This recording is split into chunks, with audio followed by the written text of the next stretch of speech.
It started with a sound that didn't belong on that quiet suburban street. The deep rumble of Harley engines cutting through the afternoon air like thunder rolling across a calm sky. 4 bikers rode in, their black vests bearing the fiery insignia of the Hells Angels, their shadows stretching long on the warm pavement. Neighbors watched from behind curtains. Mothers pulled children indoors, and even the wind seemed to hesitate. But amid that rumble and steel, a smaller, softer voice rose, trembling, innocent, and heartbreakingly desperate. "Sir, will you buy my bike?" The men slowed, engines idling low. At the edge of the sidewalk stood a little girl, no more than 6. Her hair was light and messy, her dress too neat for how worn her shoes looked. A pink bicycle with a white basket stood beside her, and in her hands, she clutched a cardboard sign that said, "For sale." The smallest biker, or maybe the kindest, stopped his engine and climbed off. The others followed, heavy boots toughing on the pavement. He knelt before the child, the chrome of his bike glinting behind her like a mirror to a cruel world. Her name was Mirror, and her eyes held something that shouldn't exist in a child's face. Exhaustion. Behind her, under a tree in the distance, an older woman sat slumped against the trunk, wrapped in a blanket, pale and thin. The biker's throat tightened as Mira spoke again, clutching her sign a little tighter. "Please, sir, mommy hasn't eaten in 2 days. If you believe in kindness, in second chances, in standing up when the world turns away, please take a moment to like, comment, share, and subscribe to Kindness Corner." Stories like this one remind us that compassion can still change everything. The biker's name was Ryder. His brothers called him Wolf. But the nickname never really fit. Beneath the tattoos and leather was a man who had lost more than most people could imagine. A father who'd walked away, a son who never came home, and a faith in the world that he thought was long gone.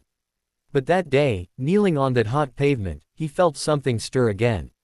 He asked her softly what she meant, and between halting breaths and tiny tears, Mira told him everything. Her mother, Clara, had worked at a local catering company owned by him, and everyone in town respected.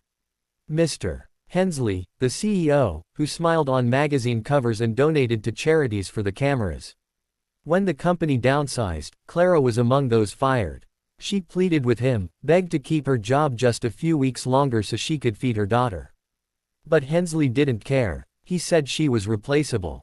Since then, Clara had been too weak to find new work. The bills piled up, the fridge emptied, and pride kept her from asking for help. Mara had taken her only toy, her pink bicycle, and decided to sell it for food. Ryder felt something inside him snap, like the last thread holding back years of buried anger. His brothers, Tank, Viper, and Mason, had seen that look before. Without a word, they nodded. It wasn't pity they felt. It was rage, the kind born from seeing innocence crushed by greed. Ryder reached into his vest, pulled out his wallet, and placed a wad of bills in the little girl's trembling hand. "Keep the bike, kiddo," he murmured, his voice low, rough with emotion. But this wasn't the end. Not for him. He couldn't just ride away, knowing some powerful men had stripped everything from a woman and her child. He told Mira to stay with her mother, promised he'd come back soon, and then the engines roared to life again. The Hells Angels weren't saints, but they had their own kind of justice. They didn't use guns or violence that day. What they used was truth.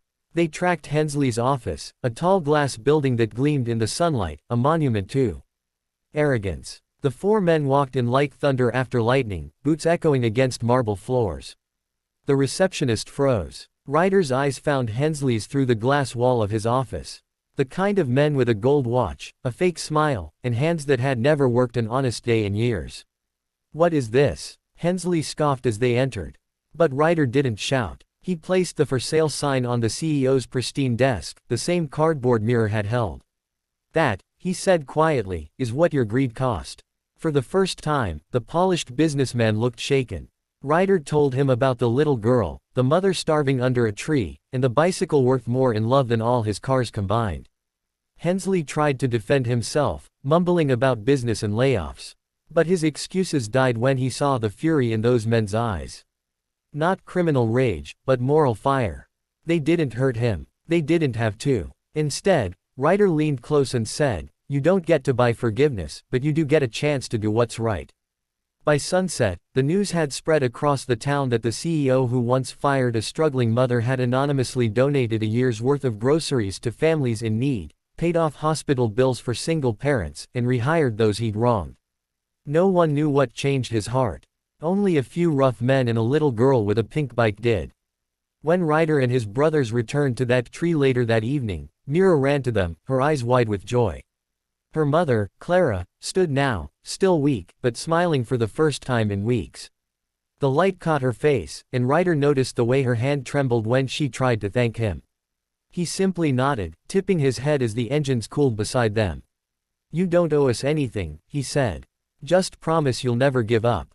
They shared bread that night, the bikers, the woman, and the little girl who'd sold her bike not for toys, but for love. The sunset painted gold across the chrome, the grass, and the cardboard sign that now lay folded in Myra's lap. For a moment, the world didn't seem so broken anymore. If this story has touched your heart, if it reminded you that compassion can come from the most unexpected places, please take a second to like, share, comment, and subscribe to Kindness Corner. Every click helps stories of real kindness reach those who need hope the most. And before we end, tell us in the comments below what would you have done if you were in Ryder's place. Because sometimes all it takes is one act of courage to make the whole world believe in kindness again.